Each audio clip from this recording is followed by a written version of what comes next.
Yes. So now Jahangir, after Akbar, Jahangir became the successor. So Jahangir original name Nuruddin Muhammad Salim Jahangir. Actually his original name Salim. Akbar used to call Salim because so this is the Salim is the Sufi Guru name, that is Salim Chishti. Because of that name only Akbar used to call Jahangir Salim, and Akbar used to call 𝗧𝗍𝗪𝗧. Akbar used to call 𝗧𝗍𝗪𝗧. So Jahangir, actually Akbar is not accepted. Jahangir he is not announced. Akbar has not announced Jahangir as the successor because Jahangir has some bad habits. Because of that bad habits, his elder son Khusro is announced by Akbar as the successor. But finally Jahangir excused by Akbar. That's why after the Akbar death in 1605, Jahangir became the ruler of Mughal Dynasty. So Jahangir, he has talented, but he has some bad habits. Because of that bad habits, he became popular like not having the qualities of administrative qualities.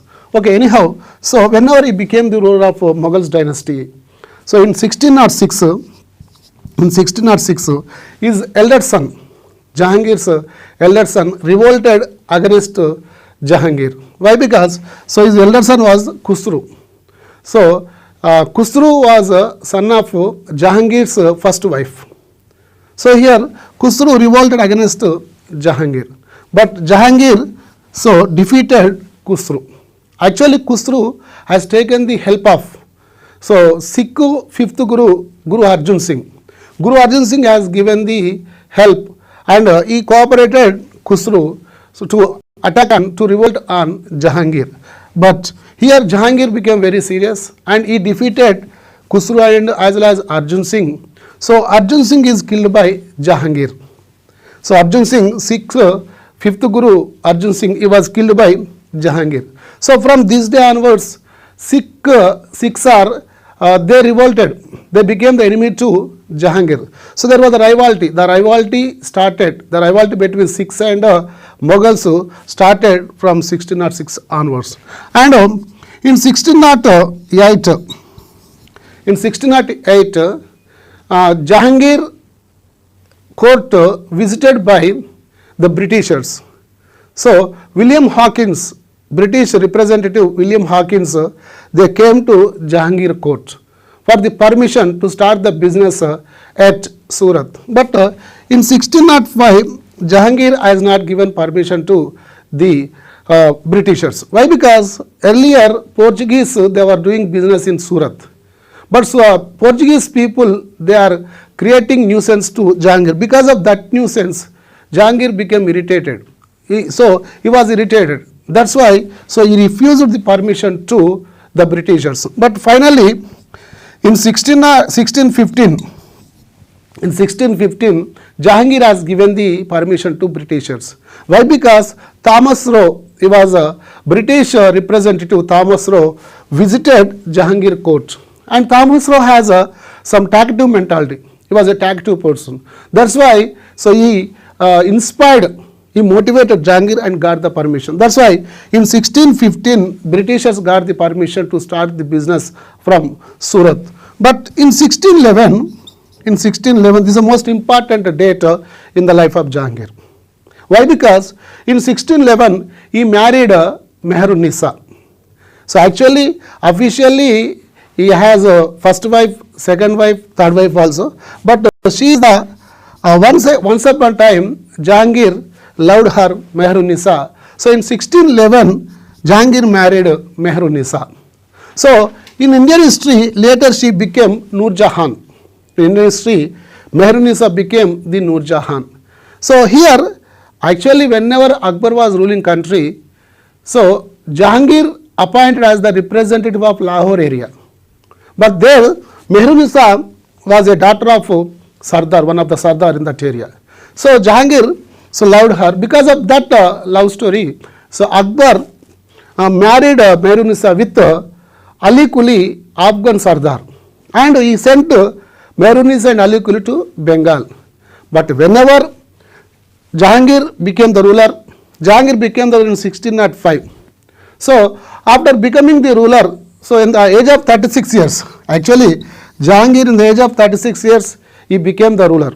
So after became the ruler, so he married Mehrunissa. But before that, I want to say, in 1606, Jahangir issued 12 orders. This is called 12 promising orders or 12 laws. Whenever he became the ruler, he wanted the good administration. He wanted to provide the all facilities to the people. That's why in 1606, Jahangir introduced 12 orders, promising orders. This is called 12 laws. So here, so prohibition of liquor, prohibition of critical punishments like this. So 12 laws he has introduced, but he failed to implement these laws. 12 laws are not introduced, not implemented properly. But anyhow, so after 1611, Jahangir, he married Mehrunissa. Mehrunissa became the Noor Mahal. First of all, Noor Mahal, after the Mehrunissa name, she got a Noor Mahal. Noor Mahal means light of a royal family area, a royal family. So why? Because Jahangir has given the title Noor Mahal. After, so Jahangir has given one more title, Noor Jahan. You understand, Noor Mahal and Noor Jahan. Noor Mahal, Noor means light, Mahal means hall, building. So here the royal court, royal family, royal area. So that's why Noor Mahal, later she became Noor Jahan. Noor means light, Jahan means world. So it means the light of the world, Noor Jahan. But you see, in 1611 onwards, Noor Jahan became the ruler of Mughal Dynasty. Actually, and the name of the Jahangir, you know, in the ending of the Jahangir life, Jahangir wrote his autobiography, that is Jahangir Nama. Jahangir wrote the autobiography Jahangir Nama. In that Jahangir Nama, he expressed, he described one thing.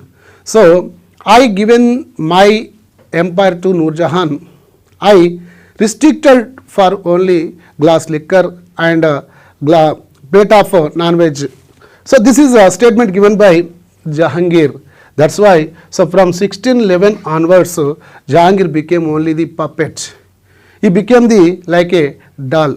But anyhow, here Noor Jahan became the ruler, real ruler, and she established a group of the people that is called junta. She started the junta. Junta, it is the main organization, or junta has the main role in the administration. Junta, it is having 5 members. Except Noor Jahan, there are 4 members. But if Noor Jahan is there, it is called 5 members group, that is junta. So junta here, 𝗂𝗽𝗱𝗁, Noor Jahan father 𝗂𝗽𝗱𝗁, Noor Jahan mother 𝗬𝗦𝗫 Begum, Noor Jahan brother Asif Khan, and one more person, that is Khurram. Who was Khurram? One of the son of Jahangir, Khurram. That's why, so these 4 members along with Noor Jahan, it is called junta. We should remember. Why? Because we will get the question, that is, what is junta? So junta is a group of 5 people, that is Noor Jahan, first person, second person 𝗂𝗽𝗱𝗁, Noor Jahan father, and 𝗬𝗦𝗫 Begum, Noor Jahan mother, Asif Khan, Noor Jahan brother, and Khurram. So these are the members in junta. So on the name of the Jahangir, they were ruling this country, the Mughal dynasty. And the more important point, in 1613 to up to 1615, 1613 to 1615, there are the attackings on Mewar dynasty. Especially Jahangir, Jahangir along with his army, he attacked on Mewar kingdom for 3 times. But in 1615, Mewar kingdom ruler, that is Rana Amarasingha. So, you know Rana Amarasingha, who was Rana Amarasingha? He was the ruler of Mewar and Chittor area. So, he was a son of Rana Pratapasingha. You know who is Rana Pratapasingha? Rana Pratapasingha faced Akbar. So here we have some hierarchy. We have the list. The rulers of Mewar, that is Rana Kumbha, Rana Sangramasingha, Rana Udayasingha, Rana Pratapasingha, and Rana Amarasingha. Everyone except Kumbha, everyone from Rana Sangramasingha. Rana Sangramasingha faced Babur, you know, in Kanwa war. So he faced Babur, and Rana Udayasingha, Rana Sangramasingha, both of the kings faced Akbar. Here last one Rana Amarasingha. He faced Jahangir, but finally he accepted the superiority or the sovereignty of Jahangir. That's why in 1613 to 1615, this is an important period in the Jahangir's life or Mughals empire's life. That is Rana Amarasingha accepted, defeated by Mughals, accepted Jahangir superiority or sovereignty.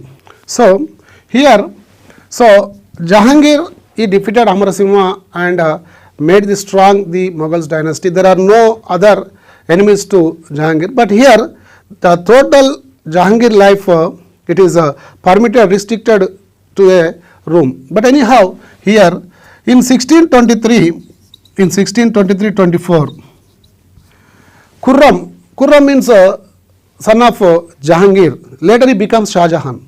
So Khurram in 1623-24, Khurram revolted against Jahangir. Actually, Jahangir doesn't know anything, but here he started the revolution against Nur Jahan. Actually, Nur Jahan stepmother to Khurram. But one thing is happened. Why this Khurram attacked on Mughals dynasty or started the revolution against Nur Jahan? Because you see, Nur Jahan started the junta. Okay, in that junta, already I told you there are 5 members. But gradually, Nur Jahan giving the importance to Shahryar. Here you understand one of the person Shahryar. Who was Shahryar? So Shahryar is also one of the son of Jahangir.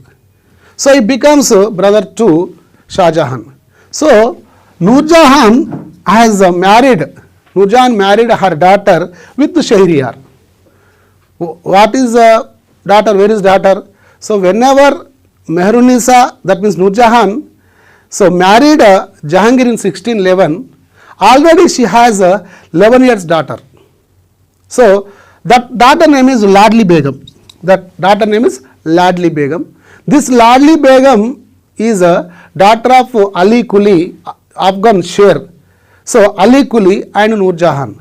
That's why whenever she married Jahangir, so she came to Delhi along with her mother Ladli Begum. So now Ladli Begum married with Shahryar. Shahryar was son of brother of Shah Jahan. So here Nur Jahan played politics.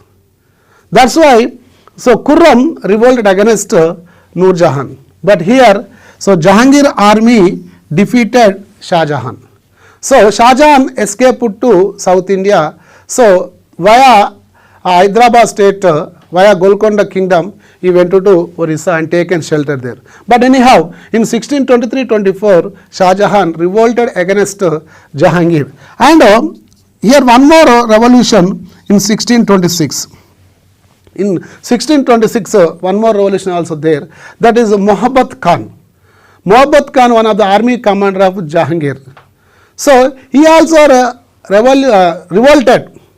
Muhabbat Khan also revolted against Jahangir and Nur Jahan. So he defeated or he arrested Jahangir and Nur Jahan. So he put them in jail and he has taken the administration.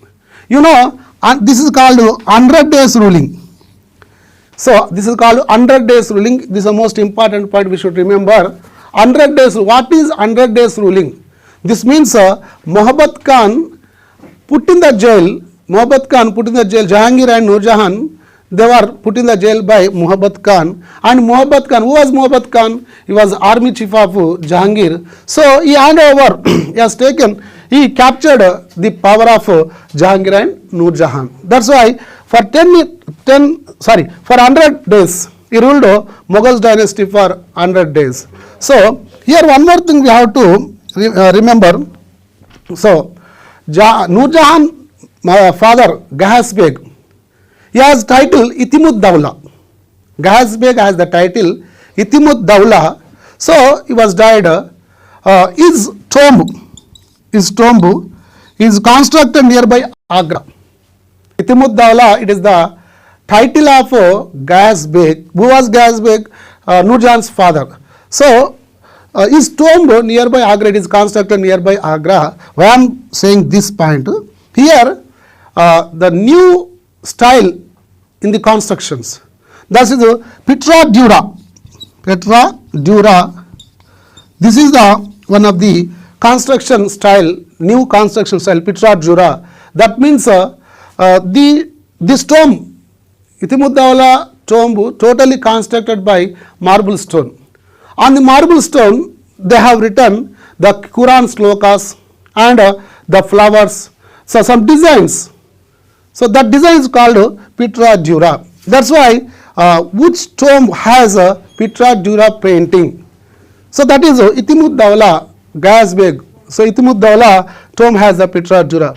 But anyhow, so here in 1627, Shah Jahan again revolted against Jahangir and Nur Jahan, and he arrested his father and Nur Jahan, and he captured the power in 1627. So Jahangir, he was there in Lahore. So in 1628, because of asthma disease, that is because of bronchitis, I think, so asthma, he was died in Lahore. So Jahangir tomb was constructed in Lahore, and Nur Jahan was house arrested by Shah Jahan. So from 1628 onwards, actually in 1627 he captured the power, but from 1628 onwards he became the real ruler, Shah Jahan. So here we should understand, Jahangir actually was a talented. Jahangir, he was a talented, and he created miniature. So he created paintings, miniature paintings. So that is called masasir paintings, miniatures. This is introduced by Jahangir, masasir paintings. So in the period of Jahangir, he liked very much painting, he liked very much music, he wanted to listen the songs. That's why he has given the importance to entertainments. But anyhow, in the last moment, Jahangir was died because of these kind of tensions, and because of asthma he was died. Anyhow, in Indian history, we should remember about the Jahangir's information, so Jahangir's administration. Jahangir, he wrote his own autobiography, that is Jahangir Nama. So Jahangir Nama, it is the experience and life story of Jahangir. He explained, he described what are the problems he faced in the kingdom. So he described all these things. But later, after Jahangir, we have his son Shah Jahan. So Shah Jahan, he is also called Khurram. Actually, this is the title. Shah Jahan was the title. It was given by Jahangir. Shah Jahan means the conqueror. So Shah Jahan means the conqueror. That's why whenever Shah Jahan defeated Amar Simha of Mewar kingdom, then Jahangir has given the title, that is Khurram. So that is Shah Jahan. So actually, what is the meaning of Khurram? Khurram means happy. Khurram means happy or happiness. How? Who got happiness? Means, so you know, Akbar first wife 𝗂𝗽𝗱𝗁𝗃. Akbar's first wife 𝗂𝗽𝗱𝗁𝗃. So 𝗂𝗽𝗱 Begum has no children. That's why whenever Shah Jahan was born, so she became the guardian of Khurram. That's why, so when his birth has given the happiness to 𝗂𝗽𝗱 Begum. That's why Akbar has given the name Khurram. So then after that he got the Shah Jahan title.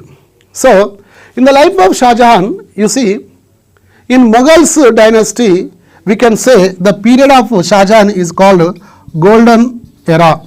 It is called Golden Era. This is called Golden Era or Golden Age. You see, in Indian history, there are two golden eras. We can say two golden eras. One is Gupta's period. So, especially in the period of Guptas, Chandragupta's second period is called golden era. So, automatically we can get the idea what is the golden age. Whose period is called golden age? That is, we can say Gupta's period is called golden age. As well as in the Mughals period also. Shah Jahan period is called the golden age. Shah Jahan period also called golden age. So here, so how we are saying golden age? Because in the period of Shah Jahan, there are so many constructions. The beautiful constructions are in the period of Shah Jahan. But in the beginning, Mughals empire, especially South Indian kingdoms, South India faced famines. But anyhow, in the beginning there are some famines. Later, Mughal dynasty in the period of Shah Jahan, it became golden age. Why? Because he constructed Taj Mahal. This is the most important construction in the world. So it is one of the wonder. So one of the wonder in the world, that is Taj Mahal. So he constructed Taj Mahal from 1631 to 1653, near about 22 years. So he constructed Taj Mahal on the bank of Yamuna river. On the bank of Yamuna river, he constructed Taj Mahal for 22 years. So he used 22,000 laborers. 22 years, 22,000 laborers, and 3 crores expenditure. In those days, 3 crores. So right now you can expect how much it will be. So maybe 3,000 crores, I think. Anyhow, so he constructed Taj Mahal. This is the beautiful construction, used total limestone, total marble stones. So and the base of Taj Mahal, it is by the wooden base. Shah Jahan, he was intelligent. He has a lot of knowledge, because Taj Mahal is going to become the wonder, but he doesn't know that much. But anyhow, so Taj Mahal is going to become the world wonder. That's why there will be earthquakes. To protect Taj Mahal from the earthquakes, he laid the base by wood. That's a wooden base, it has wooden base. That's why it has been protecting by earthquakes. Anyhow, so Taj Mahal is on the bank of Yamuna river, and it is on the name of, it is a tomb. Taj Mahal, it is a symbol of love, but so many people they can say it is a symbol of love, but actually it is a tomb. So his wife, his beloved wife, that is Mumtaz Begum. So beloved wife Mumtaz Begum, so her tomb is Taj Mahal. So she was a wife of Shah Jahan. He loved her very much. Her original name Anjuman Banu Begum, Arjumand Begum. So Anjuman Banu Begum. So she, while she getting 14th child, while she was getting 14th child, because of the delivery problems, she was died. So while getting 14th child, the 14th child was Gaurara. Actually, so when we study the history of Shah Jahan has 4 sons, 3 sons, Shah Jahan has 4 sons, 3 daughters.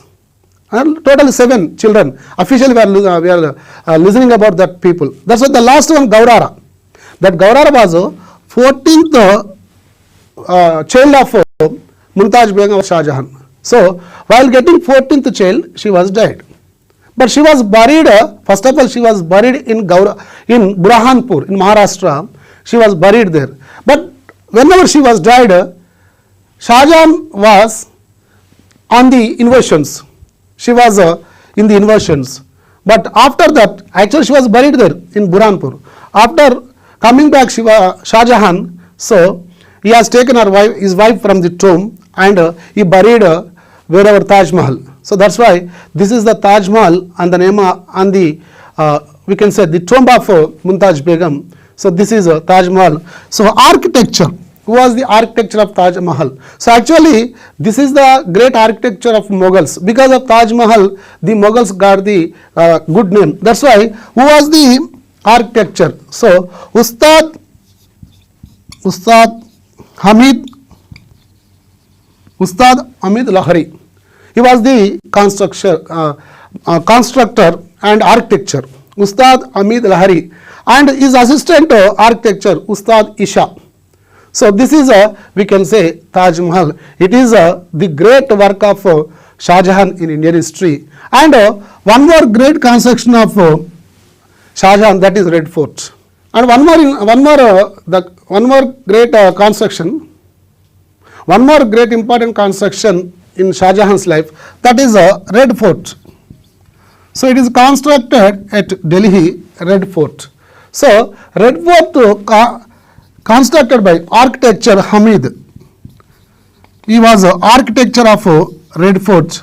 But Red Fort was a beautiful construction because here so many mahals are there. So many beautiful mahals are there. The beautiful mahals, Diwani Khas, Diwani Am, these are most important official buildings of Shah Jahan. So used to conduct the meetings of the ministries, etc. These are the beautiful halls, Diwani Khas and Diwani Am. So etc. mahals are there in Red Fort. That's why Red Fort is the most important construction. It is constructed by architecture Hamid. It is in the period of Shah Jahan. And so one more Jama Masjid or mosque.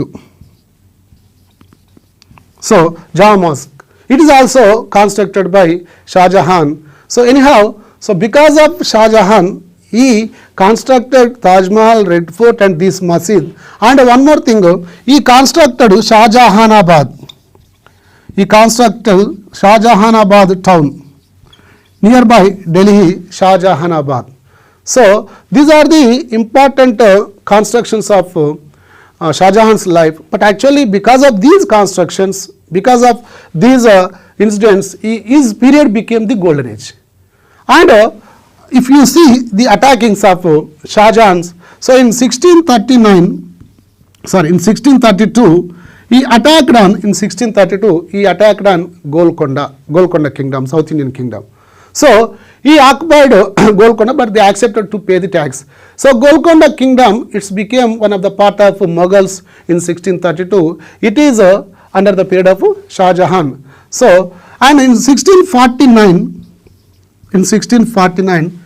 the British Mughals, the important kingdom, they have important area in Mughals dynasty, that is Kandahar.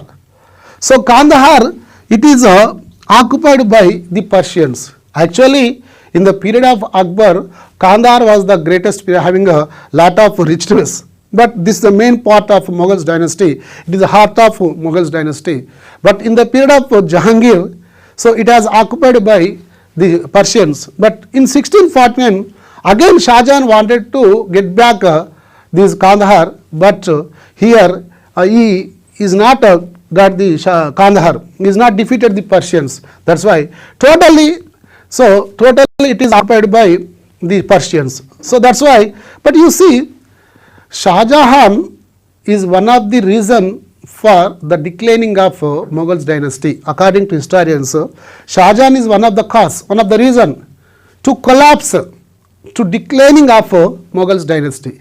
Why? Because he invested so much amount. He invested very much amount on the attackings, on the constructions. You know, on the Kandahar, to get back Kandahar, to defeat Kandahar, he invested near about 16 crores.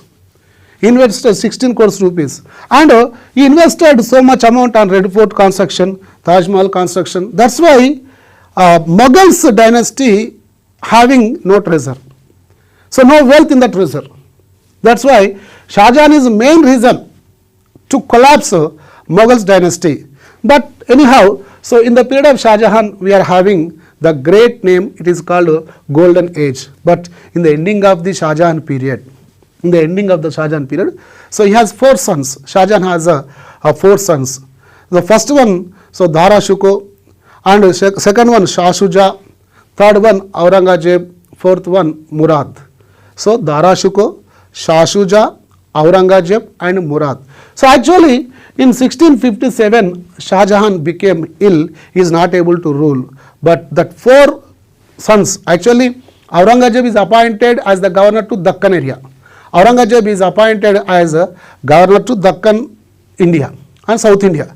And Murad is appointed as the governor to Gujarat. And Dara Shikoh is appointed as governor to northwest part of India. And so Shah Shuja he is appointed as the governor of Bengal area. But you see, in the Mughals period, the prince, they will become the rulers of the Subhas. But that means in the Mughals period, kingdom has divided into Subhas. That means like a states. That means like a state Subhas. That's why these are called Subedars or Subedars like.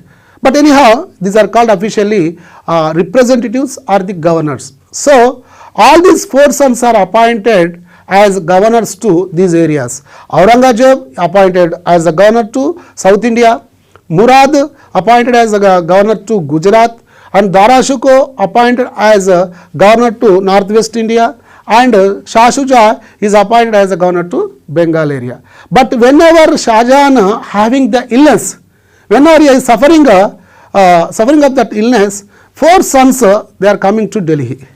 But here among these four sons, Aurangzeb was most intelligent, so he compromised with Murad. Murad, he was ruling Gujarat area, he was the governor of Gujarat area. So he compromised with Murad. He said with Murad, Bab Murad, we should defeat that two persons, we will share the kingdom.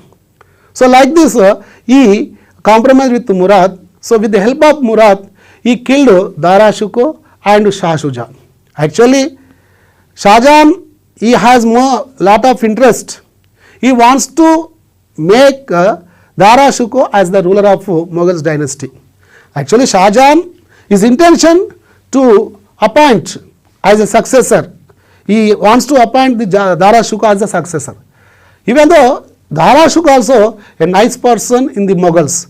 Dara Shikoh personally, he was a writer. He converted our Upanishads into Persian language.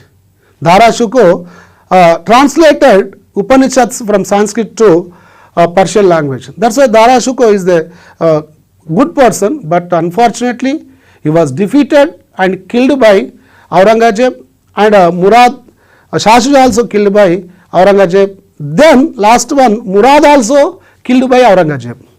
So Aurangzeb, he played political drama. In this political drama, three brothers are killed by Aurangzeb in different systems.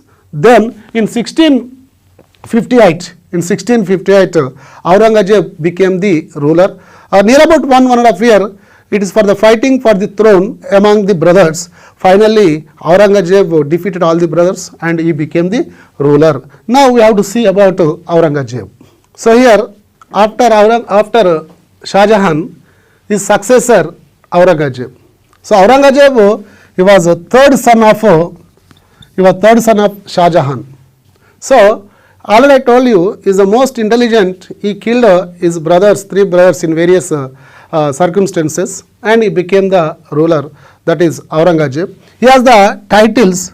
First one, Alangir. He has the title Alangir. Alangir means world conqueror. It means world conqueror. And one more title he has, that is 𝗳𝗏. So 𝗳𝗏. So 𝗳𝗏 means live monk, live sage. So according to Islamic system, Aurangzeb, he wanted to spend his life as a common man, as a simple man, because Aurangzeb hated Quran. He wanted to live as it is Quran, what it is saying. That's why, so he has the title 𝗳𝗏. 𝗳𝗏 means he became the monk, but he is also called the living monk, the living sage. And Padshah Ghazi, he has one more title, Padshah Ghazi. So anyhow, whenever Aurangzeb became the ruler, so he was most intelligent, having the knowledge. He beheaded the Quran. As per that system, he wanted to rule the country as per the Quran. So he wants to be as a common man, how common man looks like. So he wants to become like a common man. You know, he has one goal. What was the goal? Generally, he was the ruler. He will have so much amount, he will have so much fame, but he don't want any amount, any fame, because he wanted to build his tomb by his own earning amount. Whenever he has the time, he wants to stitching the caps, Muslim caps. So what they wear on the head. So these caps were switching by Jahangir. Switching by Aurangzeb. So he wanted to construct his tomb by the amount which is earned by Aurangzeb by selling the caps. So that is his target. That's why his tomb in Daulatabad, Devagiri, his tomb, it is a simple tomb. For example, if you see Humayun tomb, if you see Taj Mahal, if you see Jahangir, whatever the tombs, they are looking very rich, they are looking very highly constructions. But Aurangzeb tomb, it is looking like a common man tomb. That is the lifestyle of Aurangzeb. So whenever he became the ruler, whenever Aurangzeb became the ruler, first of all he introduced which are against to, which are the rules, which are the systems against to Quran.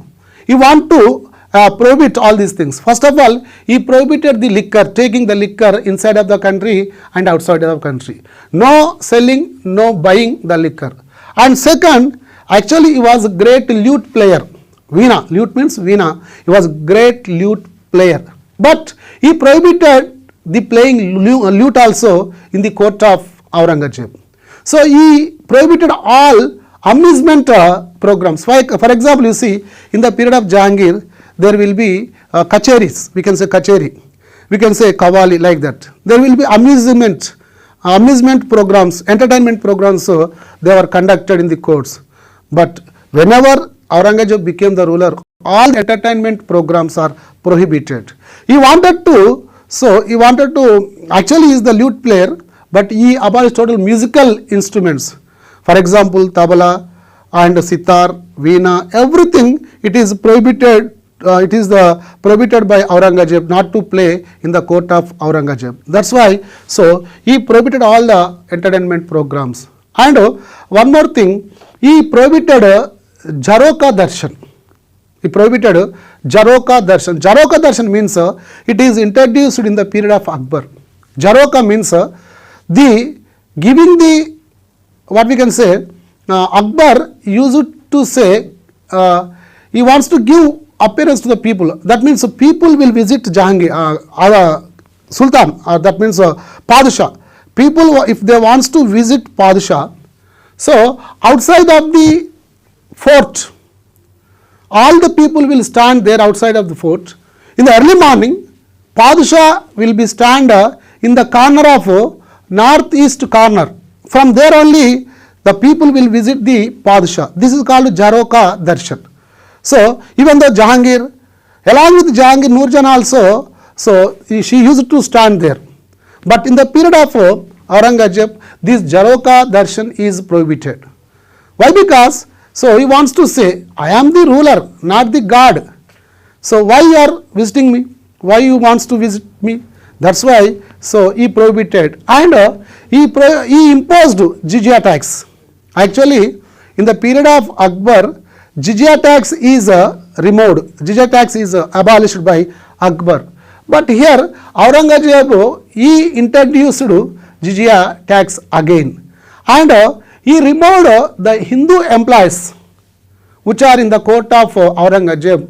He removed that Hindu employees also. But you see, he wants to live as it is Quran, what it is saying.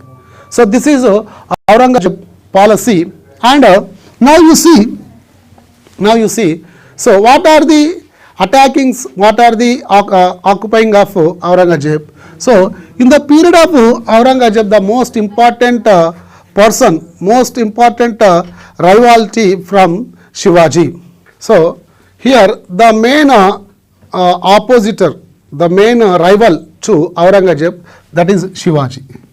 So maximum the rulers, those who are ruling the kingdoms in India, they accepted the superiority of sovereignty of Aurangzeb.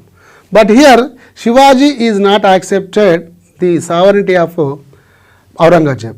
That's why Aurangzeb wanted to crush Shivaji, wanted to arrest Shivaji. That's why in 1664 period, so he sent Shaista Khan. Shaista Khan he wants to defeat Shivaji, but Shivaji attacked on Shaista Khan. Shaista Khan was escaped from that Pune area. But the most important thing in 1665, this is the most important thing. This is in 1665 we have the Purandar Treaty. This is called Purandar Treaty. Purandar Treaty means it is between Shivaji and Raja Jai Singh. So Raja Jai Singh was one of the army commander of Aurangzeb. So Raja Jai Singh, he was coming towards Shivaji kingdom. So he wanted to defeat Shivaji. But before that Shivaji understood, because Jai Singh is a mighty army commander, that's why. So he wanted to compromise with him.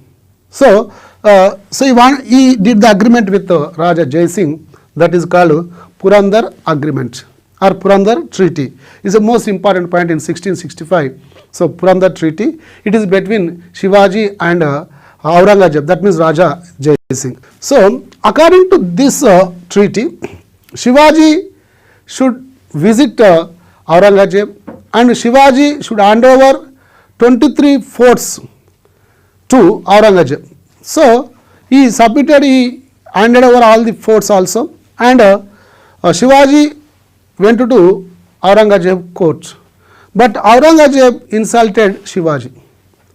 Aurangzeb is not accepted Shivaji as a king.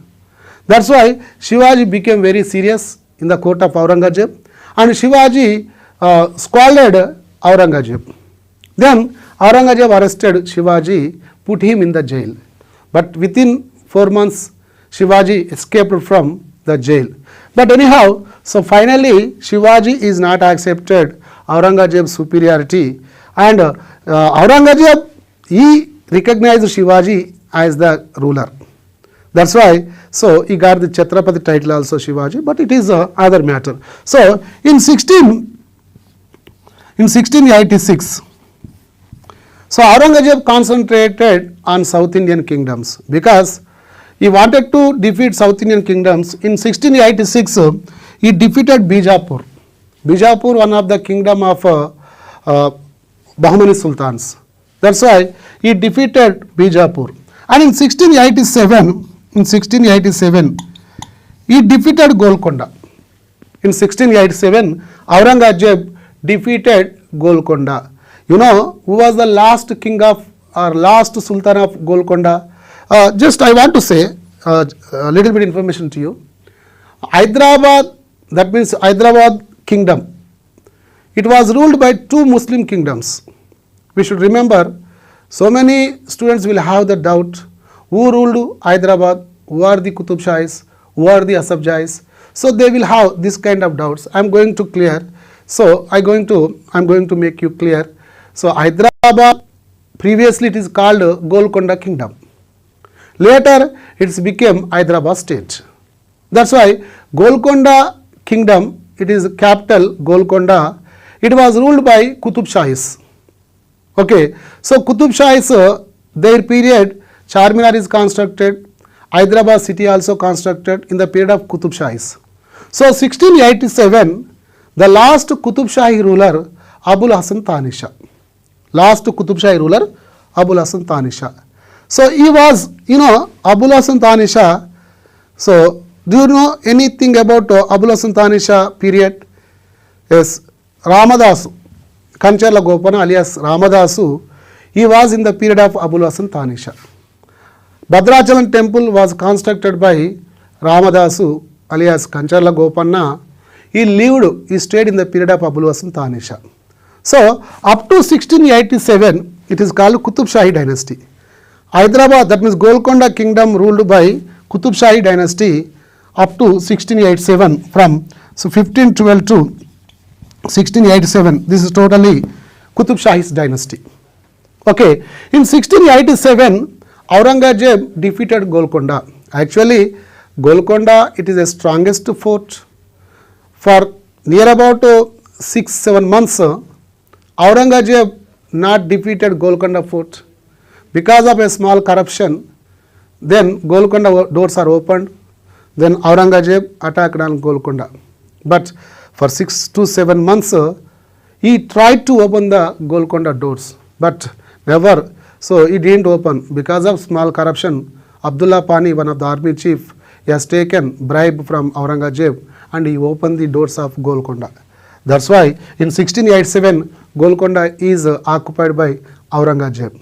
So he arrested Abul Hasan Thani Shah and Golconda occupied by Aurangzeb. So from 1687 to 1724, 1687 to 1724, these Golconda kingdom, later it became Hyderabad kingdom, it is under the control of Mughals. From 1724 onwards, 𝗧𝗦𝗔𝗧 ruled Hyderabad. So two Muslim dynasties ruled Hyderabad, one Qutb Shahis, next to 𝗧𝗦𝗔𝗧. So Qutb Shahis from 1512 to 1687 and 𝗧𝗦𝗔𝗧 1724 to 1948. So this is 𝗧𝗦𝗔𝗧 ruling. But anyhow, just I am giving this information to you for remembering. Anyhow, now come to the Aurangzeb. In 1687, Aurangzeb occupied Golconda. You know, among all Mughals, the vast dynasty is established by Aurangzeb. So this is a vast dynasty in all Mughal rulers. So, but finally, so Aurangzeb, he was died in 1707. Aurangzeb was died in 1707. So after Aurangzeb, the Mughal dynasty slowly going to fall down, going to decline. So this is, we can say, up from Babur to Aurangzeb, it is called Greater Mughals. It is called Greater Mughals. So after Aurangzeb, it is called Later Mughals. So, but you may have the question, generally if you write any group 1 mains examinations, civils mains examinations, we will have descriptive questions. We have the descriptive questions. In that descriptive questions, they will ask the question. So Aurangzeb, regarding Aurangzeb, they will ask the question, what was the reason? Is it a reason for the decline? Is it the reason Aurangzeb for the declining of Mughals dynasty? They will ask the question. So Aurangzeb is the main person to decline the Mughalite dynasty because Aurangzeb policies, Aurangzeb system, it became negative to his successors. That's why is the most is the cause, is the most important reason to declining of Mughals dynasty. But anyhow, here from Babur to Aurangzeb, that means from 1526 to 1707, this is totally Greater Mughals period. So after that, we go for Later Mughals. I want to say the most important points, what are the important points, what are the examination points we are going to get in the examination. Just I will give you a little bit information in brief from 1526 to 1707.